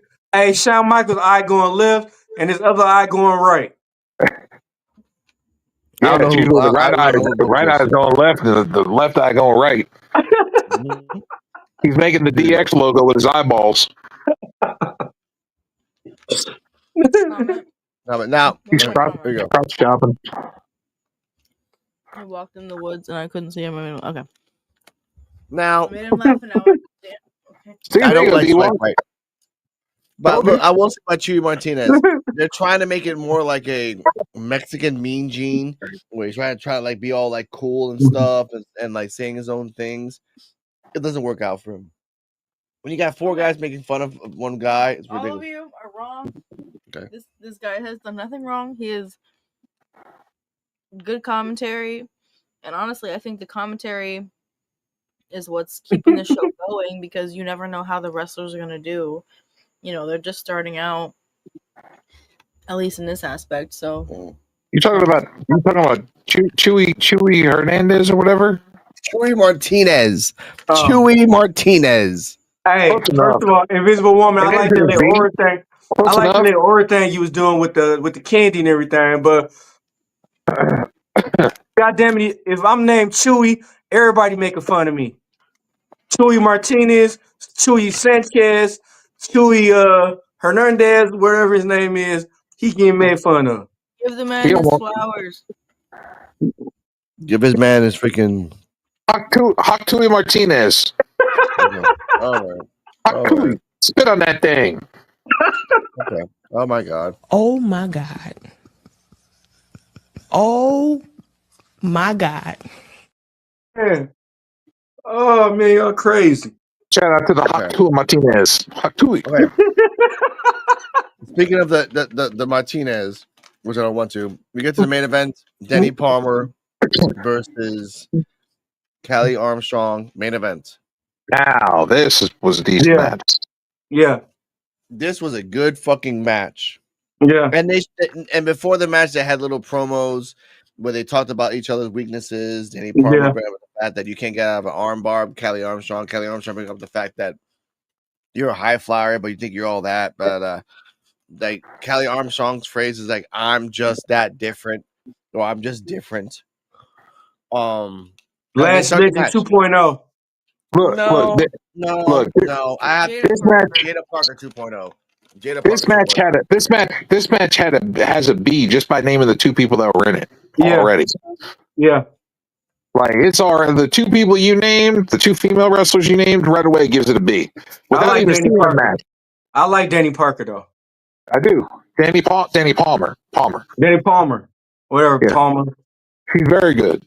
Yeah. Very good. Dope ass high flyer. I see her as one of the future breakout stars that's going to make it to the main roster. Yeah. Now her and Sol Ruka, I love to see them a tag team. Yeah. Okay, but this match was really good. Denny Palmer debuted in Level Up in 2022. Callie Armstrong debuted in Level Up in 2024, August. And she's been doing her thing. So they have history. Yeah. Denny Palmer in the end tried to do a frog splash on the top rope. No water in the pool. Callie Armstrong did the Cali connection, was like the running back and forth to the ropes 3 times for the 1, 2, 3. Post-match, Callie Armstrong said, "I'm the best. I can beat anybody. I'm going after the championship." Chantel Moreau was in the VIP section, and she told Chantel Moreau, like, you deserve to be in the back of the line, so don't even, for real. That was kind of that was dirty. Then Kendall Gray came out and says, "No, you deserve to be in the back of the line." Then Brinley Reese came out and she's like, "No, you deserve to be in the back of the line. I'm just different." Going off the air, ending it that way. Now, Joe, your thoughts on the fact that she might fight all these 3 girls next, and then if she beats all 3 girls, sure. What happens? And if anyone's actually watched the Evolve podcast, that they've already said that Wendy Chu is the gatekeeper. What happens when you fight all 3 and then you got to fight Wendy Chu at the end? That's going to be interesting because you're going to have to face 3 top competitors, and that's going to be rough enough trying to get through. But then when you're done, you have to go through Wendy Chu. I don't know if that's going to be possible. Wendy Chu's tough. My theory is, which again, I mentioned this on Thursday. I don't know that Wendy Chu even wants the belt. So she could come in and win it and just be like, "I don't want this. Here you go." And I made a joke where she could be like Naito, where she has the belt, but she just drags it along in her fucking sleeping bag everywhere. She should just throw it in a pillowcase and just drag it behind him in a pillowcase. Yeah, that's what it is. The pillowcase. Yeah. Yeah. Mr. Flint, A12D Walk. I love this fucking show. Oh, someone's copying your thing. Anyway, if that's your new freaking your profile name on YouTube, that's gonna be a whole bunch of bits to fucking put that shit on. Hey, Mr.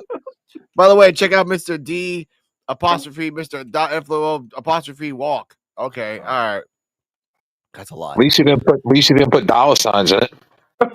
Oh yeah, dollar signs, apostrophes, and all the fucking. I gotta put the referral link. All right. This is what happens now. I think I want to see Kelly Armstrong beat Kendall Gray, beat Brinley Reese, beat Chantal Monroe, because Chantal Monroe cheats by putting on pants. But she doesn't beat Wendy Chu. Or it gets to a stalemate. She does the Cali connection, hits it, but then Wendy Chu gets up. What happens when your best move doesn't work the first time? Do you freak out? You do it again. Cali, she can do it again, but then Wendy Chu's not gonna let you do it twice. We've already seen that.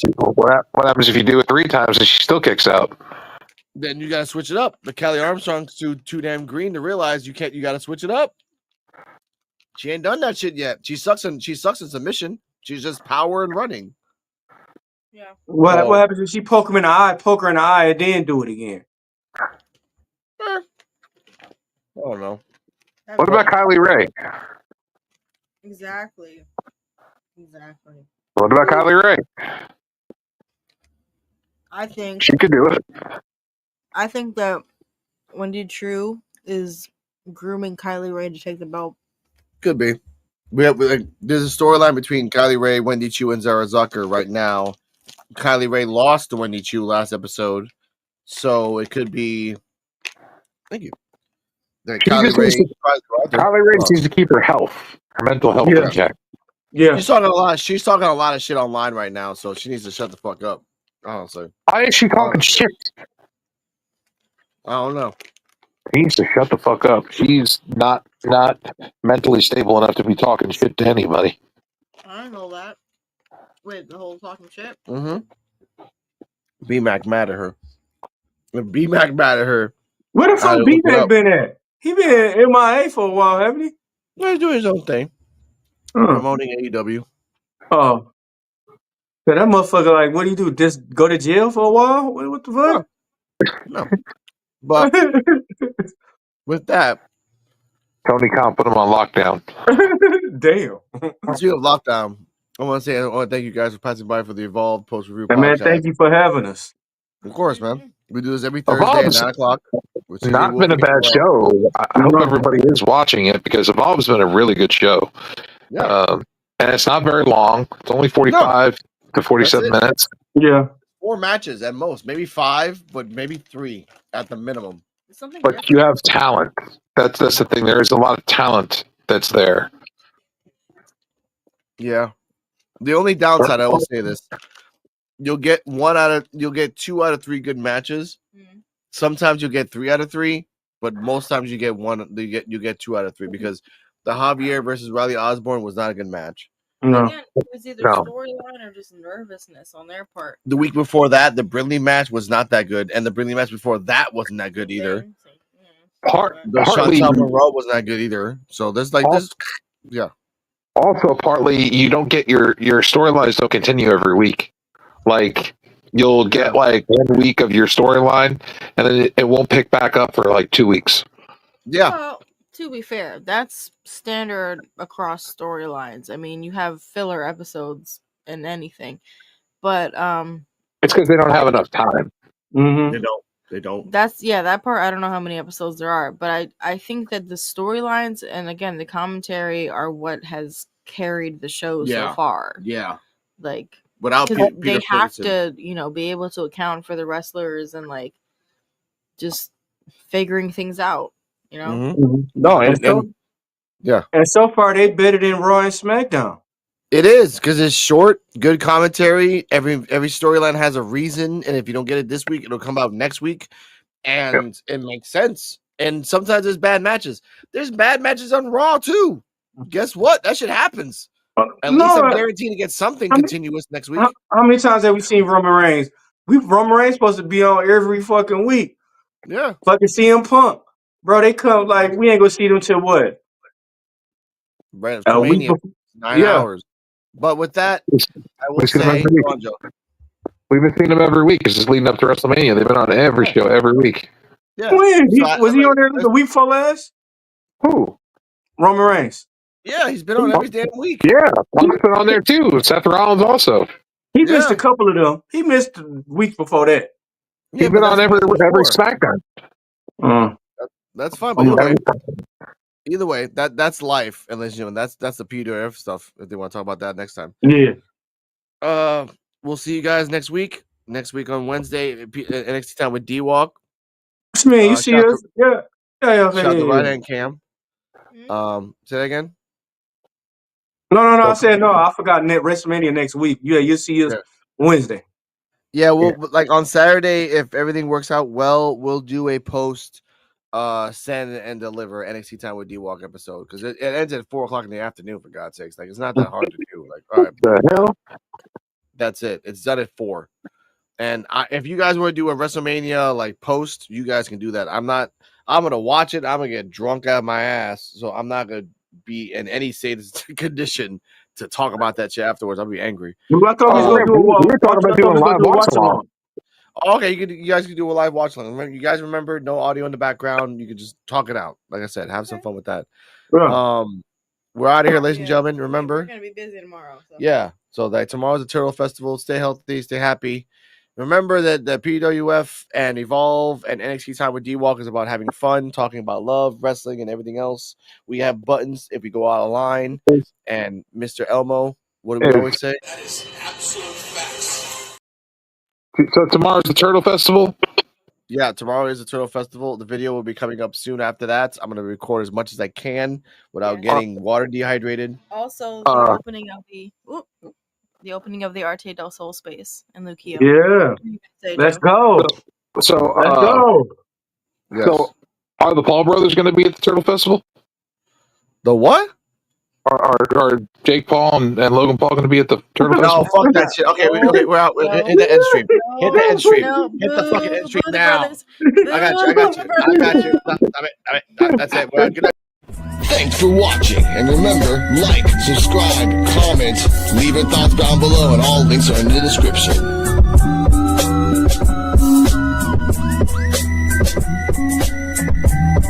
See you next time where we can evolve together. Coquito out.